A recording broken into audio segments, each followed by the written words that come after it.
Good evening student, स्वागत है आपका मेरे चैनल पे। तो बेटा अभी हम जो सॉल्व कर रहे हैं वो क्लास 9th का जो आपका चैप्टर है हमारा 8th चैप्टर, हम उसके सॉल्व कर रहे हैं। 8.1 का हमारा क्वेश्चन नंबर 4 है जो अभी हम सॉल्व कर रहे हैं। इससे पहले कि हम सारे क्वेश्चंस ऑलरेडी सॉल्व कर चुके हैं। अगर आपको जरूरत है तो एक बार आप चैनल पे जाके चेक कर सकते हैं। आइए जानते हैं हमारा क्वेश्चन क्या मांग रहा है। एबीसीडी एक रेक्टेंगल है जिसमें हमें डायगोनल मिला हुआ है AC bisect angle A। ABCD है हमारे सामने, अगर आपको दिख रहा हो तो ABCD ये हमारा क्या है, क्या बोलते हैं, रेक्टेंगल है। और इसमें हमें एंगल A जो है हमारा एंगल, ये जो एंगल A है वो इस एंगल A को और इस एंगल C को ये AC लाइन काट रही है। ठीक है, साथ ही हमें शो करना है कि जो ABCD है ये स्क्वायर भी है, प्लस ये जो डायगोनल BD है वो काट रही है एंगल B को और एंगल D को। तो हमें क्या बताया है कि जो AC है वो बाइसेक्ट कर रही है एंगल A और एंगल C को। तो हमें प्रूफ करना है यहाँ पे कि हमारे ABCD जो है बेटा वो हमारे स्क्वायर में है, कि ABCD हमारा स्क्वायर है, प्लस हमारा जो डायगोनल BD है वो बाइसेक्ट कर रहा है एंगल B को, साथ ही एंगल D को। चलो सॉल्व करें। तो हमारे पास क्या है, एंगल 1 क्या है। अब हम अगर ऐसा देखें तो ये एंगल 1 हो जाता है हमारा, 1 कर देते हैं इसको, इसको हम 2 कर देते हैं, ओके, इसको हम 3 कर देते हैं और इसको हम 4 कर देते हैं। क्लियर हुआ? क्लियर हो गया बेटा? ठीक है, हुआ कि नहीं हुआ? हो जाना चाहिए। ठीक है, तो ये हमारा, इसको हमने 2 किया, इसको हमने, हम इसको 3 कर देते हैं, इसको हमने 3 किया और इसको हमने 4 किया। ओके, तो ये हो गया हमारे पास। अब हम सॉल्व करेंगे इसको, तो ये आएगा हमारा, जैसे कि हमें पता है कि एंगल 1 एंगल 2 एक दूसरे के बराबर है। अब आप बोलोगे क्यों बराबर है? जब भी सेम साइड्स पे आपकी कोई भी डायगोनल बाइसेक्ट कर रही होती है तो वो बराबर बन जाते हैं। तो हमें पता है कि एंगल 1 बाइसेक्ट, एक ही एंगल है ना, कट रहे हैं आपस में, बाइसेक्ट कर रहे हैं, इक्वली होंगे।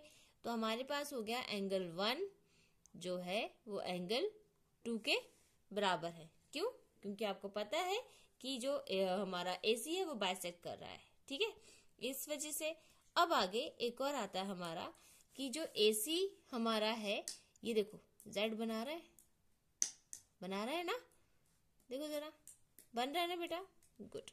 तो इस तरह से हमारा एंगल 1 एंगल 4 के भी बराबर हो रहा है ना।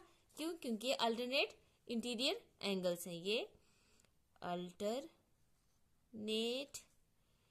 इंटीरियर एंगल्स हैं, इसलिए। ठीक है, इस तरह से। और AD जो है हमारा पैरेलल कर रहा है। आपने पूछा था ये क्यों है? क्योंकि जो AD है वो पैरेलल होती है BC के। रेक्टेंगल में होता ना आमने सामने की जो होती है वो साइड बराबर होती, तो उनके एंगल्स हैं जो साथ में, और BC जो ट्रांसवर्सल कट रही है लाइन तो उनकी होते ना, इसलिए ये भी, बिकॉज AD पैरेलल है BC के, दैट इज वाई। और AC भी हमारा क्या है, is a transversal line, transversal line. ठीक है, अब आई समझ में कि एंगल 1 एंगल 2 क्यों है। अब हम आते हैं हमारे पास इसी तरीके से, जब एंगल 1 एंगल 2 के बराबर है, साथ ही एंगल 1 हमने एंगल 4 के बराबर हुआ, तो इस तरह से एंगल 2 भी हमारा एंगल 4 के बराबर हो जाता है। तो एंगल 2 भी, ठीक है, सिमिलरली हमारा एंगल 2 भी एंगल 4 के बराबर हो जाता है। अब इन ट्राइंगल ABC, तो हमें ट्राइंगल देखना है ABC। In triangle ABC, okay, हमने क्या किया है, देखो जरा, एंगल 2 एंगल 4 के बराबर कर दिया, एंगल 2 एंगल 4 के बराबर हो जाता है। ओके बेटा, इस तरह से जब हमने एंगल 2 एंगल 4 के बराबर कर दिया तो हमारे पास क्या बचता है, ए बी बी सी के बराबर है, ए बी बी सी के बराबर है, ए बी बी सी के बराबर है।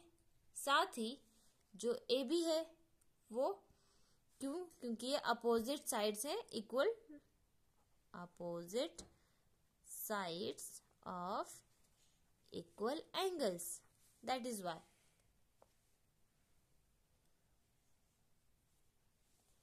ठीक है, अब ये इस तरह से। साथ ही हमारा ए बी सी डी के बराबर भी है, ए बी सी डी के बराबर भी है। क्यों है बेटा? और हमारे पास बी सी ए डी के बराबर हो जाता है। क्यों? Because A B C D is a rectangle, है कि नहीं?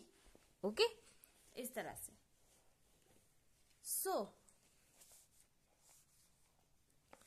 ए अगर ए बी सी डी के बराबर है, बी सी ए डी के बराबर है, तो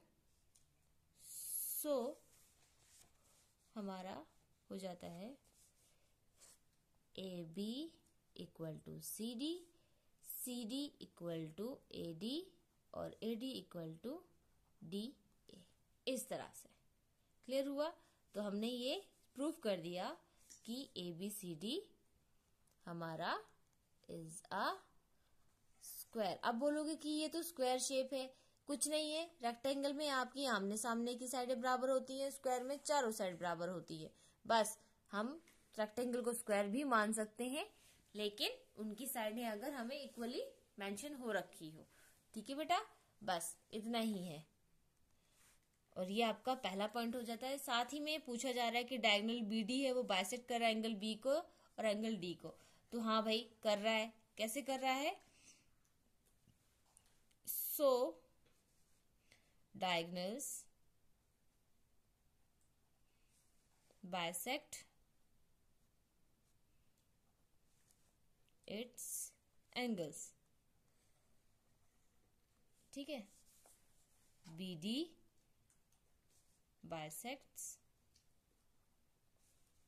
angle B as well as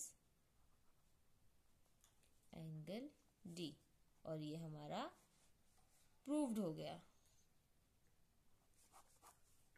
ठीक है बेटा, चलो।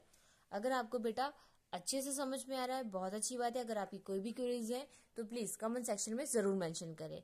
ठीक है बेटा, और हाँ, चैनल को जरूर सब्सक्राइब करें ताकि ये जो वीडियो अगर आपको हेल्प मिल रही है, ताकि और भी बच्चों को इससे हेल्प मिल सके।